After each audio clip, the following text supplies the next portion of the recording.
Natunay po yung sinabi ng ating Ginoong Pangulo na may problema po tayo sa social media. Ito po'y parang ginawa niyang game. Ang kita na po natin na ginawang game. Katakot-takot na naturuan ang nangyari. Tinuturo yung eskwela, yung mga guro. Gusto ko lamang pong sundan ang napakagandang talumpati ng ating Ginoong Pangulo ng Senado, Senator Sherwin Gatchalian, sapagkat Ginoong Pangulo, ako po mismo ay galing sa Zamboanga. Nung nangyari po ito, ako po ay nagtungo kaagad doon sapagkat napakadami pong lumabas na fake news.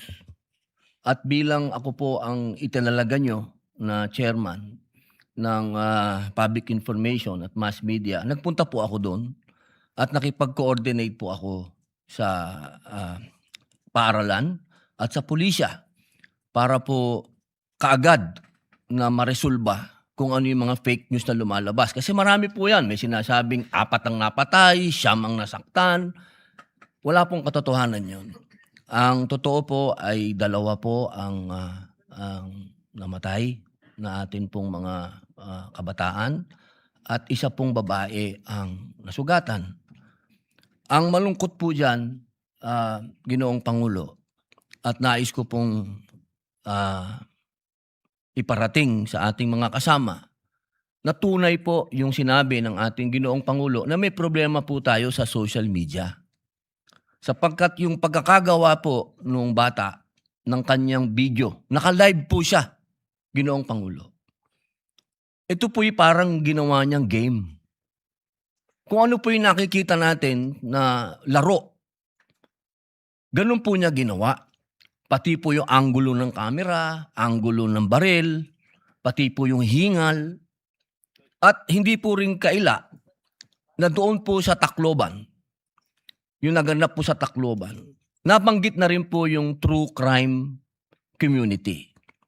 Ito po yung samahan sa dark web, sa internet, na nag-glorify po ng mga ganitong klaseng pangyayari. Na binibigyan po nila ng parang parangal pa yung mga kabataan na gumagawa ng ganito sa kanilang paaralan.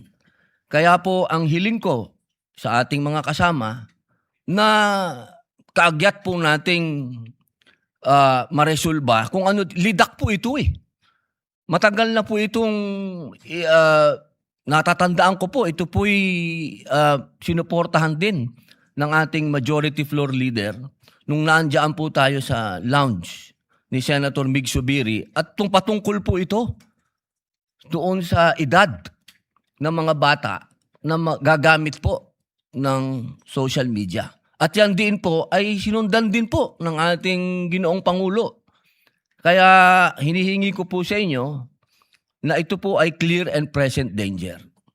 Marami pong nabanggit na nandyan din po yung juvenile justice law, andyan po lahat yan. Yan po siguro pagtatalunan natin yan ng matindi. Pero ito pong sa social media ban sa mga kabataan, sana po ay harapin natin kagyat. Dahil ito po talaga, mga mahal kong kasama, ay clear and present danger. Kitang-kita na po natin na ginawang game. Kaya sana po, ang hiling ko, bilang kasunod po ng inyong talumpati, Ginoong Pangulo, ay kagyat po natin maresolba ang suliranin natin dito sa dark, tinatawag nilang dark web. Na ito po ay kumakalat na, nagiging kulto na po ito.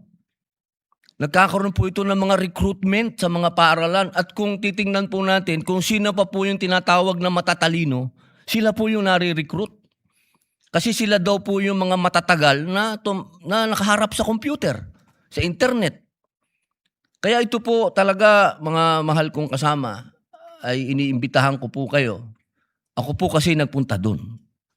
Talaga pong, pati po yung mga nakausap ko mga bata doon, na nagkaroon ng trauma doon sa nangyaring insidente. Lahat po sila ay talagang nagsasabi na meron pong problema tayo sa internet. Diyan po sa social media. Kaya po next week, Ginoong Pangulo, bali po sa ating usapan, i-sponsoran ko na po yun. Dahil meron na po akong mga membro ng komite, hayaan niyo po ako ma-sponsoran po ang bill na ito next week. Yun lamang po, Ginoong Pangulo, maraming salamat po. Maraming salamat, Senator Robin, at sigurado po bibigyan ko ng priority para ma-sponsoran to. Matagal na ho nating inaantay ito. Isa rin po ako sa may author or may lagda nitong panukalang batas na ito. At marami na pong mga pag-aaral, pananaliksik tungkol sa masamang impluensya ng social media sa ating mga kabataan. Hindi na ho itong debate sa Amerika, sa ibang bansa. Ito ay settled scientific research na. No? Kaya maganda hong mapag-usapan na natin dito sa ating bulwagan para ho marinig natin yung mga bagay na nakakaapekto sa pag-iisip ng ating mga kabataan. Dahil ako naniniwala ang batang Pilipino hindi ho to violente. No? Meron hong mga nakaka-impluwensya sa kanya, kaya ho nagiging ganito po yung sitwasyon. Kaya maraming salamat sa inyong pag-sponsor nitong bill na ito. Mr. President. Yeah, we recognize Senator Joel Yes, Villanueva. Mr. President, just a very quick manifestation in relation to this particular topic. In fact, Mr. President, when Senator Erwin Tulfo delivered his privilege speech, I wanted to interpolate, but due to a lot of agenda and issues at hand, and there are several members of this august chamber who wanted to deliver privilege speeches, I just thought that I will make a short manifestation, and I think this is very timely after hearing your privilege speech, Mr. President, after hearing Senator Padilla's statements, and I cannot agree more that this is very important. We have had a terrible, tragic incident that happened in Tacloban City, and a few weeks later, here we are again, Mr. President. And one, Mr. President, I thought it's important to note that news items like this is very important when it comes to delivering the news, whether you're in the media, mainstream media or social media. The protocols is very important. In fact, I was given a chance to speak a while ago with Senator Erwin Tulfo and ask him about his experiences in the as a media practitioner. And he made mention and told me about some protocols that need to be addressed, needed to be implemented, Mr. President. There are certain words that you cannot say, you cannot report just the way you want it to be reported. And as mentioned a while ago by the distinguished gentleman from Camsur and Cam Norte and Nueva Ecija, Senator Padilla, yung pong pag-glorify, Mr. President, ng mga gawaing ito, dapat talagang sama-sama natin i-condemn itong ganitong uri ng marahas na gawain. Mr. President, this representation also filed the bill. Ito pong Smart Kids Act. Ito po yung Senate Bill number 2071 or the Safe Media Access and Responsible Technology for Kids in Digital Spaces. Sinisik po nito yung pag-create ng safer digital spaces for our children. And yung punto po natin dito is that it would bar children below 15 years of age from creating or maintaining accounts on social media platforms and other covered digital services. At ang enforcement po nito, Mr. President, is directed exclusively at platform operators. Sa platform operators and not children, Mr. President. Kasi itong platform operators, kung gagawa sila ng mga apps or anything na hindi safe or hindi man lang nila na pag-aralan kung papaanong gamitin or ano yung epekto nito sa ating mga kabataan, lalo na sa murang edad nila, hindi po pwedeng basta gamitin lamang at higit sa lahat pagkakitaan pa. Sir President, just to put on record, yung bill seeks clear responsibilities for platform operators to build safer digital environments for our children. Yung content moderation, yung pong assurance ng mekanismo to prevent underage accounts, yung pag-conduct ng continuous risk assessments to detect yung po and pag-remove yung mga underage accounts, pag-submit ng annual transparency reports to the Department of Information and Communications Technology, In short, yung pag-protect po ng children's data, maging yung pagprotekta ng kanilang privacy, yung strict privacy safeguards. Ito yung nais natin. And at the end of the day, Mr. President, again, I call on everyone here, Mr. President, because I feel na yung after nung Tacloban incident, Mr. President, and sa mga pag-aaral and articles that I have encountered, yung pagre-report, yung pag-share ng fake news, yung maling pag-glorify ng ganitong klaseng karumal-dumal na kasuklam-suklam na gawain, iba po ang nagiging mensahe nito sa ilang mga kabataan natin. Kailangan talagang lahat po tayo strongly condemn these acts at sama-sama din po tayong mag-usisa, busisiin at pag-aralan mabuti kung anong pinakamagandang solusyon para ho sa ating mga kabataan, sapagkat muli, Ginoong Pangulo, hindi lang sila pag-asa ng ating bayan, sila po ang tunay na may-ari ng kinabukasan ng ating bayan. Maraming salamat, Ginoong Pangulo, maraming salamat po sa ating mga kasamahan. Thank you. Maraming salamat, Senator Joel. At isa nga sa mga lumalabas ngayon na bagong impluensya, yung lumabas sa hearing ni Senator Risa, yung NHE, no, yung nihilistic violent extremism, no? Na ito ay parang lumalabas ngayon sa mga games, sa mga violent games na linalaro ng ating mga kabataan. So isang bagay ito na dapat nating imbestigahan at pag-aralan na mabuti. Yes, Mr. President, before we recognize Senator Christopher Bongo, ako din po, kung pwede, I'll just give a short manifestation. Matagal ko nang binabanggit po sa inyo to, Mr. Senate Yes. President, at mga kasama natin, na dapat na talagang pag-aralan na natin ang ban on social media sa mga kabataan. As a matter of fact, 2 LEDAC ko na binanggit yan. And I'm natuwa naman po ako dahil binanggit naman po ng ating Pangulo na dapat magkaroon ng malawakang pag-aral itong social media sa mga kabataan.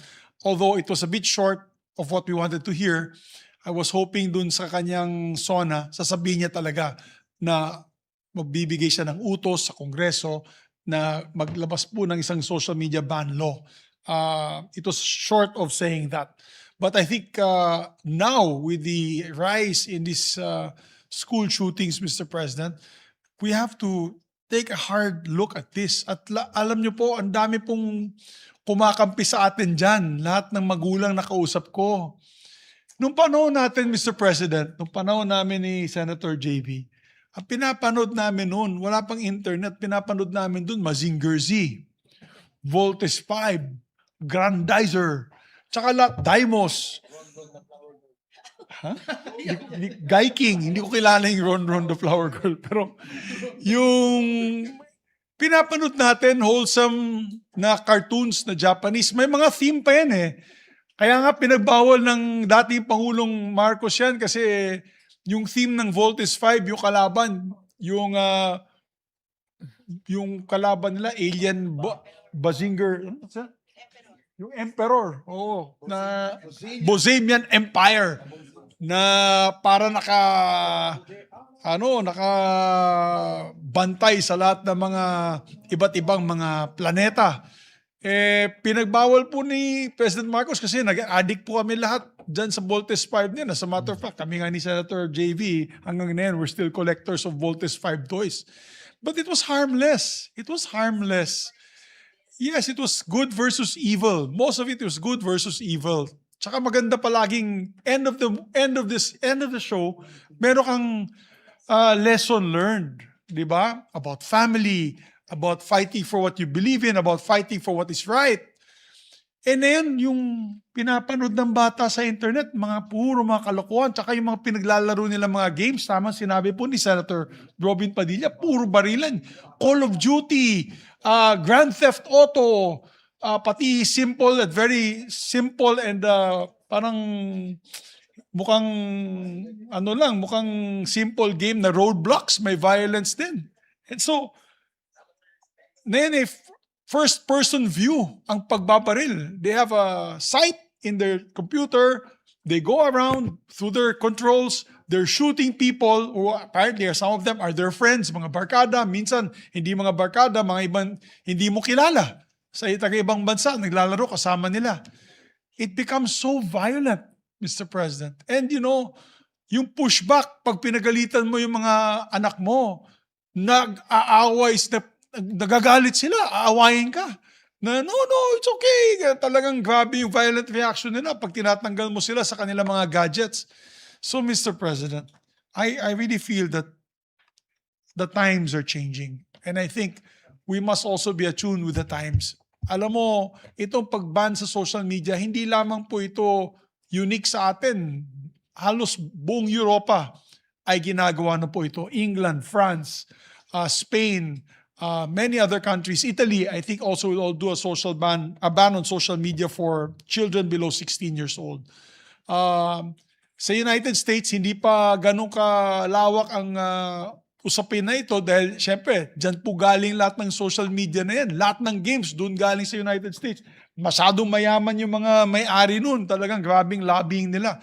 At ang kawawa ang mga developing countries katulad natin na talagang ang mga musmus ng ating bansa ay lagim talagang pasok na pasok at addicted dito sa mga social media games. Kaya nung napanood ko yung video ng nagbumabaril doon sa Zamboanga City, nagulat ako, parang ang Grand Theft Auto, parang Call of Duty na laro. Kala niya siguro laro lang ito.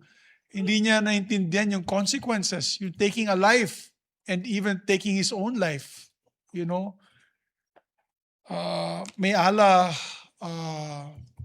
have mercy on him. Diba? But to be honest, Mr. President, we're losing basic morality and basic decency dito sa social media na ito. So I support Senator Robin Padilla and all our colleagues here who push for social media ban. Yan ang kauna-unang post ko nung nangyari po yan, nung nakabarilan sa Zamboanga City. I posted, ban na tayo ng social media for kids. Let's do it. Let's put the political will, put our foot down and stop this nonsense that's going around the internet. I'm sure every one of you here who have children have gotten feedback from your kids. Pag sinabi mo, tama na yung cellphone, tama na yung computer, tama na yung iPad, inaaway na kayo ng mga anak nyo, ng mga bata, na parang sobrang addicted sila sa pinapanood nila doon sa social media. So, Mr. President, that is a very dangerous situation for our future, the future of mankind. Not only Filipinos, the future of mankind. Lalong-lalo na may AI na yun. Baka pati yung AI, makonvince na yung mga kabataan natin gumawa ng kalokohan. So, I support and I give my full support to the measures at hand to be able to do that. Yeah. Yes, and also Senator Aimee. After Senator Aimee, of course, Senator Bongo. Yes, we recognize the gentle lady from Ilocos Norte, Senator Aimee. And afterwards, Marcos. also Senator Risa. Thank you. Maraming salamat, Ginoong Pangulo, pati na rin ang ating majority. At bilang suporta at pagtatangkilik sa sinabi ni Senator Robin at Senator Erwin, Senator Risa, Senator Bam, Senator Migs, ako po'y nagtataka kung bakit katakot-takot na naturuan ang nangyari. Tinuturo yung eskwela, yung mga guro na wala namang malay kung sino-sino na lang ang tinuro, pati yung LGU. Ang pinagtatakahan ko, bakit wala tayong naririnig sa mga regulatory agencies ng ating pamahalaan? Ang talagang nakatutok dapat dyan ay yung DICT. Pati na rin yung criminal investigation, yung CICC. Asa na sila? At bakit hindi sila nagsisikilos? Ganon din yung NTC kasi kahit papano yung telecoms may kinalaman dyan. Nagtataka rin ako, hindi rin kumikilos. Kapag may online selling, kasi kung minsan sa dark web man o sa internet mismo, meron rin mga binebenta. Kung kaya't kinakailangan, yung DTI kumilos din. Nananawagan po ako na dapat lahat tayo ay kumilos dahil itong pangyayari ay hindi kauna-unahan at hindi rin siguro magiging kahuli-hulihan. Kailangan mahinto na ito sa lalong madaling panahon. Maraming salamat po. Maraming salamat.